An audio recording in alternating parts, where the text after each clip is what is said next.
ก็มาหดพักก่อนนี่อากาศร้อนเพื่อหอนว่าครัวก็จนเหี่ยวเบิด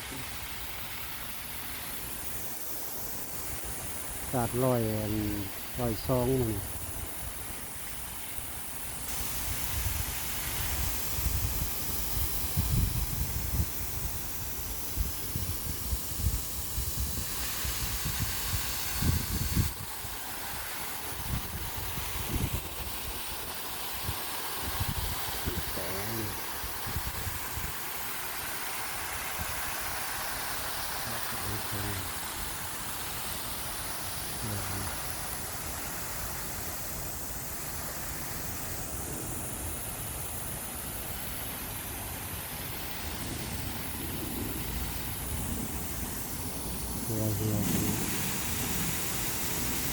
หอนแห้งลายมันหอนโพดหอนโพ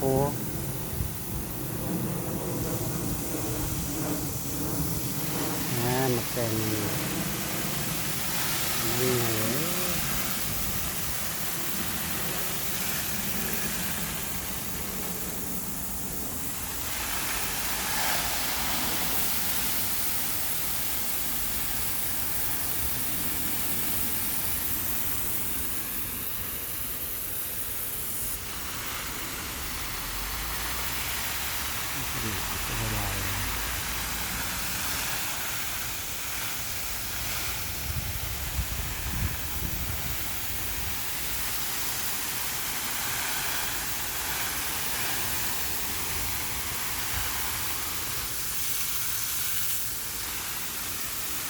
น้ำไม่ไหลทั้งนั้น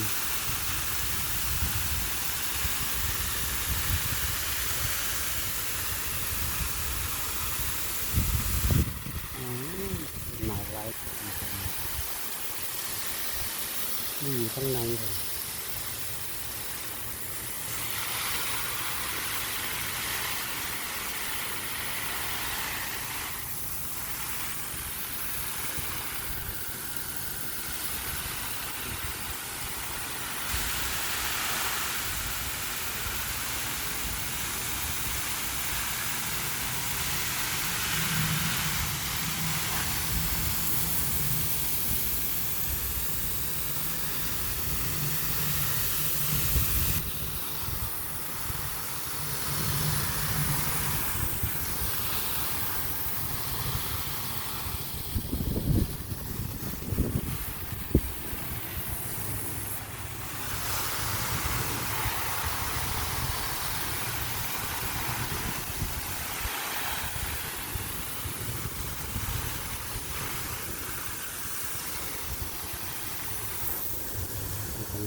โดนเพชรกำลังขึ้นร่างงาม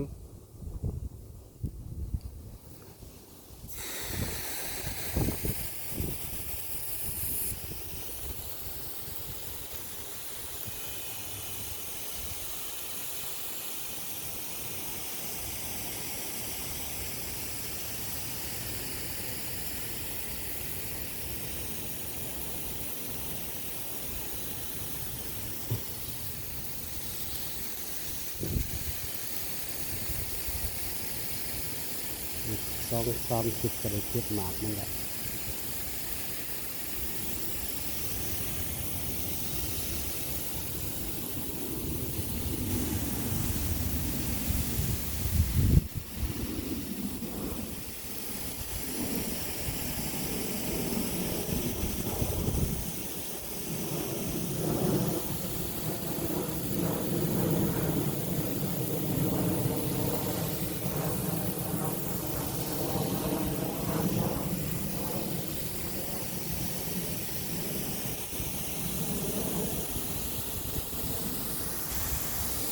ใส่ตู้เนาะ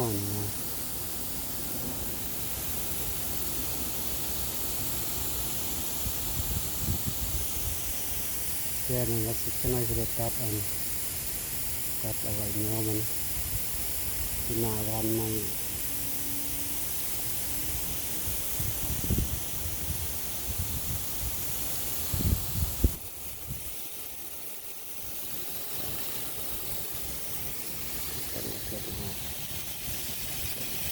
เป็น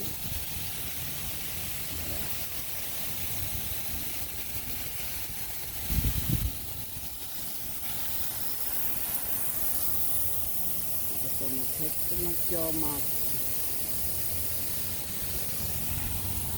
กำลังออกดอก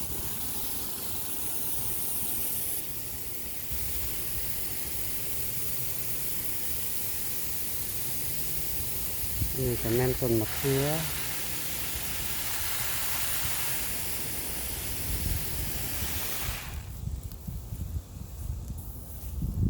ปลูกใส่ถังไว้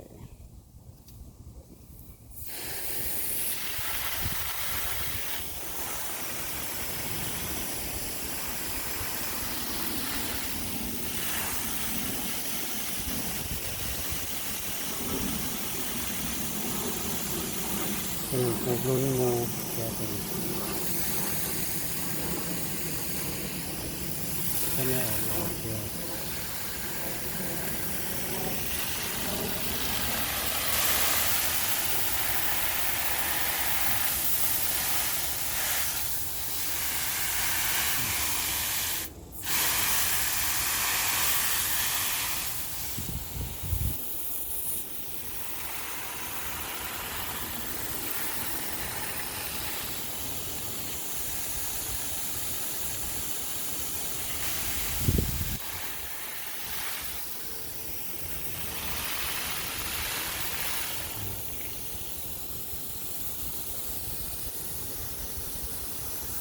จากนั้นนี่ก็ประมาณนั้นน้ำในต่อ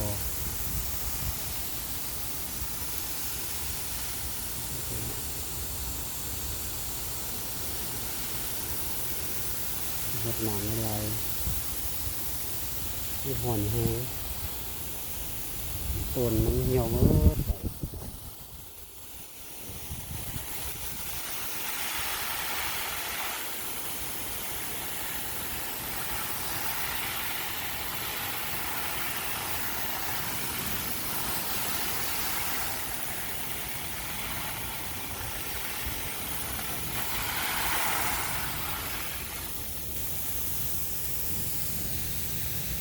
ไปแป้งนี่นี่อะไรอะไรเนื้อมันก็สิจงอ่ะมันใหญ่เก็บใหญ่ใหญ่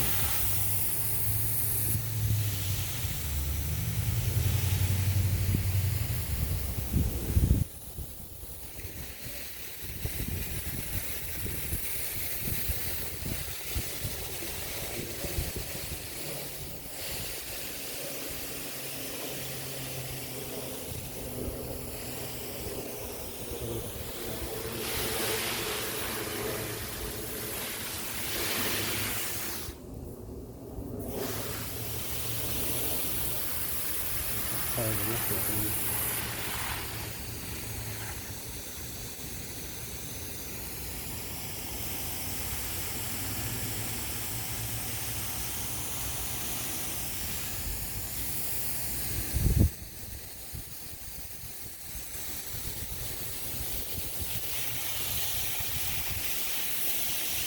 มีกำลังคิงกำลังเกิดคือร้อนสิบเกิดนะก็เสียนกำพร้าตัวเดียวมันมาเกิดอย่างนี้เจ็บเอาในมันเลยกัน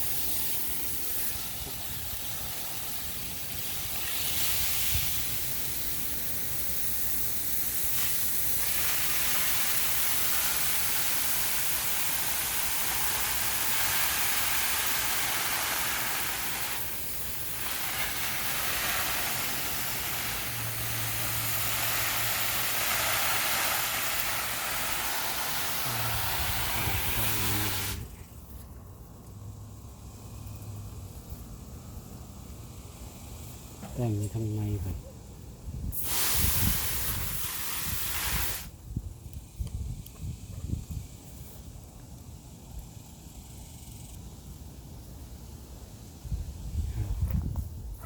มาทักถามในโตเนาะเก็บผักหอมกับมะเขือป่นกัน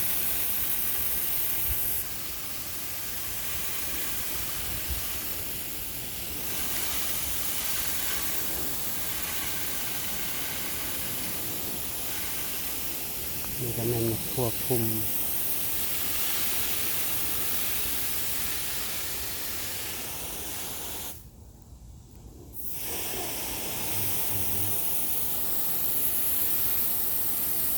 พวกกระชัง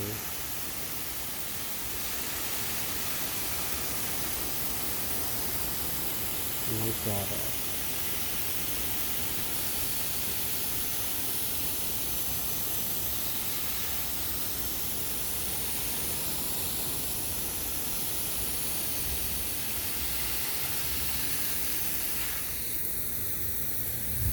น้องออกดอกนะน้องจะออกหมาก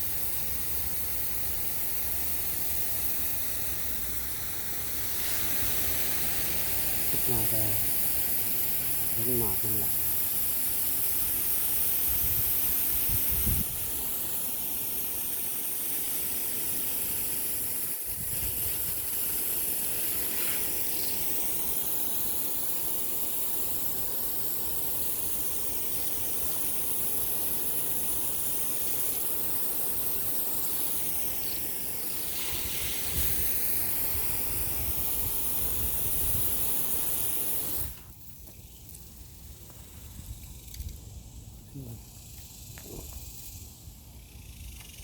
นี่ก็เป็นพักสังแงะเนาะขึ้นมาก็เป็นหมากเป็นดอกแล้ว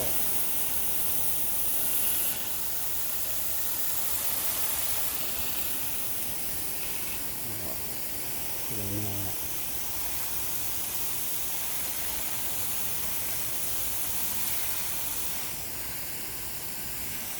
พักซีคิดมาก็คือตัดอันนี้มันกำลังออกหมาก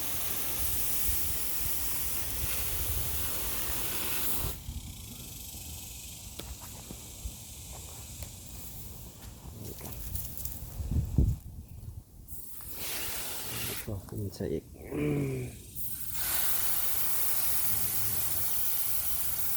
วันหมักน้ำที่ก็ติดใส่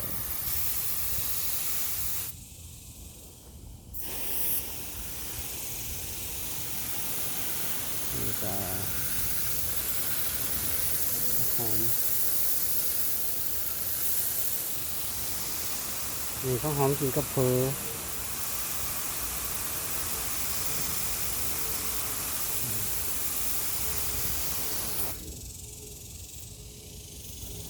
สื่อมากินมันเน็บใ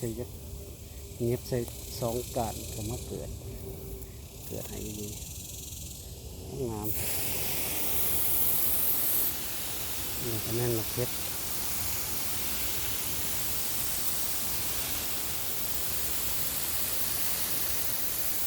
ไงลมมามือมีก้อนลมเบิดเวลาเนี่ยตามมัน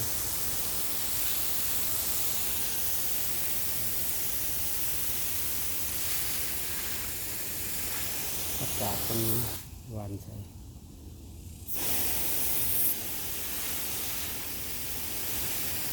อากาศทำให้เกิด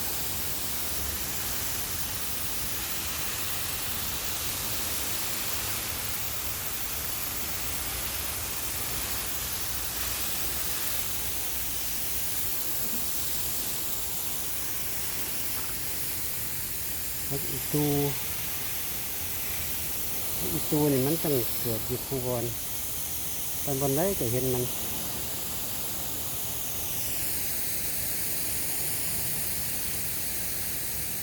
เกิดย้ายไปทุกที่เสลย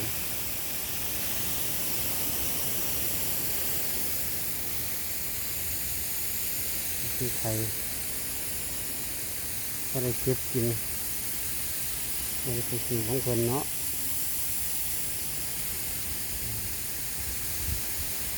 ไปเชียงตรงนั้นพักนั่งเลยเด้อ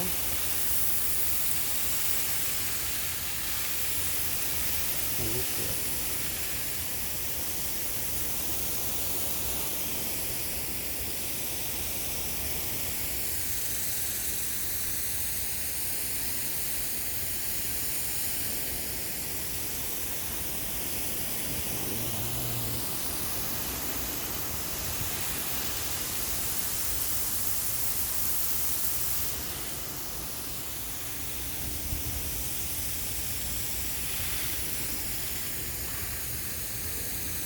มันทูนเอามาเน็บใหญ่ออกมา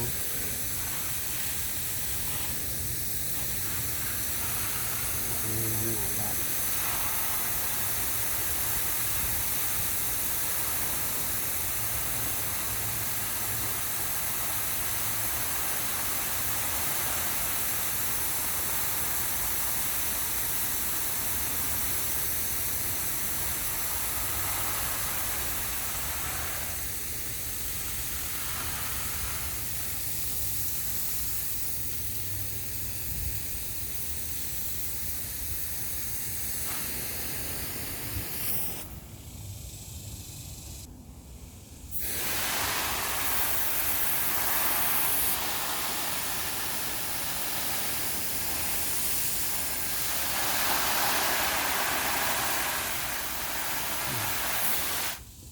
งาทูนงานหักเมื่อวานยางไก่ไปน้อยหนึ่งลันโป๊ะโอ้ยที่ได้แค่ที่ได้ไว้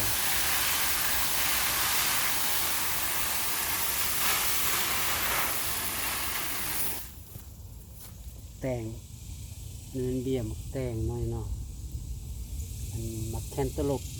เอามาวานเกิดหอมสุดแบบ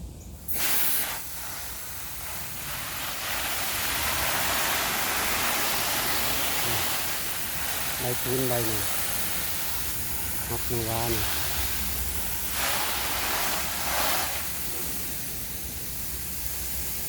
เป็นที่เหตุ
ดอกจำปา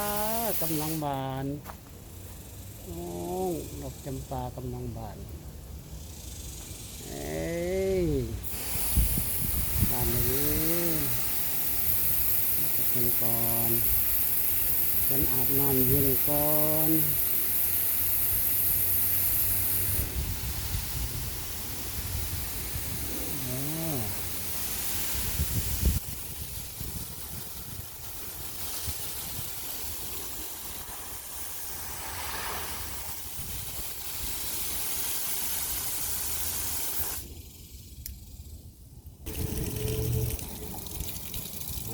ตัวนี้ก็มันนานหน่อยหนาบ้านนะปลูกต้นกล้วยปลูกไก่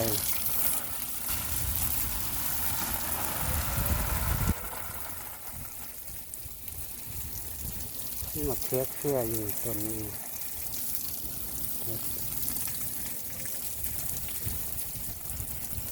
กำลังเป็นหมาก